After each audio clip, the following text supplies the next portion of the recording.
चंद्रयान-3 की लैंडिंग को अब बस एक दिन रह गया है। 23 अगस्त की शाम 6:04 पर 25 किलोमीटर की ऊंचाई से चंद्रयान-3 को लैंड कराने की कोशिश की जाएगी। इसमें 15 से 17 मिनट लगेंगे।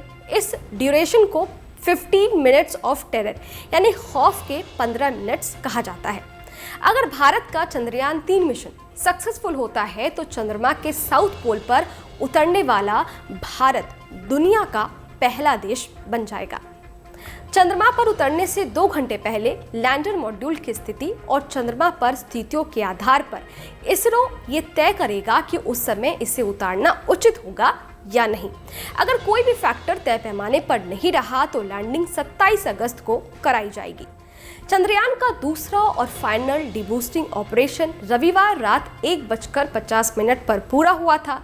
इसके बाद लैंडर की चंद्रमा से न्यूनतम दूरी 25 किलोमीटर और अधिकतम दूरी 134 किलोमीटर रह गई है। डीबूस्टिंग में स्पेसक्राफ्ट की स्पीड को कम किया जाता है। चलिए अब समझते हैं कि लैंडिंग के कितने फेज होते हैं। लैंडिंग के टोटल 4 फेज होते हैं। सबसे पहला रफ ब्रेकिंग फेज होगा। इस वक्त लैंडर लैंडिंग साइट से 750 किलोमीटर दूर होगा और इसकी स्पीड 1.6 किलोमीटर पर सेकेंड यानी कि 1.6 किलोमीटर पर सेकेंड होगी।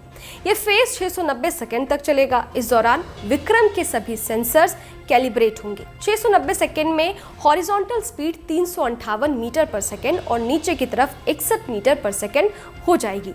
दूसरा ऑल्टीट्यूड होल्ड फेज। विक्रम चांद की सतह की फोटो खींचेगा और पहले से मौजूद फोटोज के साथ कंपेयर करेगा यानी कि मिला करके देखेगा।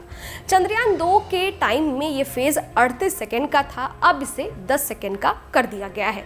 इस दौरान हॉरिजॉन्टल वेलोसिटी 336 मीटर पर सेकेंड और वर्टिकल वेलोसिटी 59 मीटर पर सेकेंड हो जाएगी। तीसरा फाइन ब्रेकिंग फेज। ये फेज 175 सेकेंड तक चलेगा। इसमें स्पीड 0 पर आ जाएगी। लैंडर की पोजीशन पूरी तरह से वर्टिकल हो जाएगी। सतह से ऊंचाई 800 मीटर से 1300 मीटर के बीच होगी। विक्रम के सेंसर चालू किए जाएंगे और हाइट नापी जाएगी। फिर से फोटोज लिए जाएंगे और इसे भी कंपेयर किया जाएगा। Terminal descent phase. अगले 131 सेकेंड में लैंडर सतह से 150 मीटर ऊपर आ जाएगा।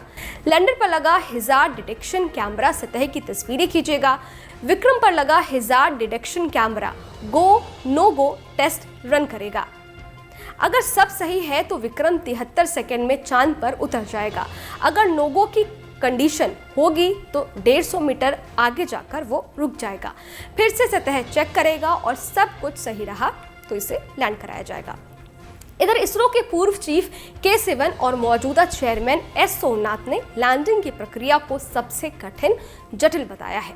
ISRO chairman S. सोमनाथ ने कहा है कि लैंडिंग का सबसे क्रिटिकल हिस्सा चांद की सतह से 30 किलोमीटर ऊपर से लैंडर की गति को कम करके चांद की सतह तक पहुंचाना है। अगर यहाँ पर हमें स्पेसक्राफ्ट को हॉरिजॉन्टल से वर्टिकल दिशा में ट्रांसफर करने की कला को दिखाना है, मतलब चंद्रयान-3 का लैंडर मॉड्यूल जो चांद की सतह के पैरेलल यानी कि समानांतर चल रहा है, उसकी दिशा बदलकर चांद पर वर्टिकल लैंड करना होगा।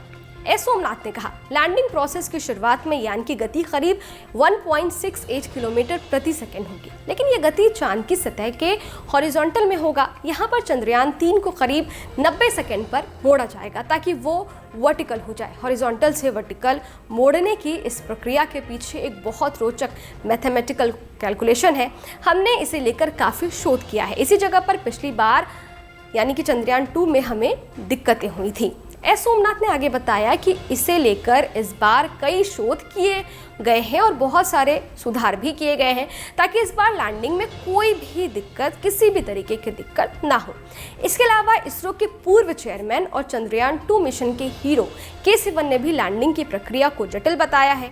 सिवन ने रूसी अंतरिक्ष यान लूना 25 की क्रैश लैंडिंग और चंद्रयान-3 की लैंडिंग को लेकर कहा है कि हम शुरू से ही ये कहते आ रहे हैं कि लैंडिंग एक जटिल प्रक्रिया है और अब भी हम यही मानते हैं कि लैंडिंग बहुत ही ज़्यादा जटिल प्रक्रिया है। लेकिन रूसी अंतरिक्ष यान लूना 25 की क्रैश लैंडिंग से चंद्रयान-3 का कोई लेना देना नहीं है। हमारा अपना सिस्टम है और इसकी मदद से हम बिना कोई समस्या के सफल सॉफ्ट लैंडिंग करेंगे, लेकिन ये जटिल प्रक्रिया है।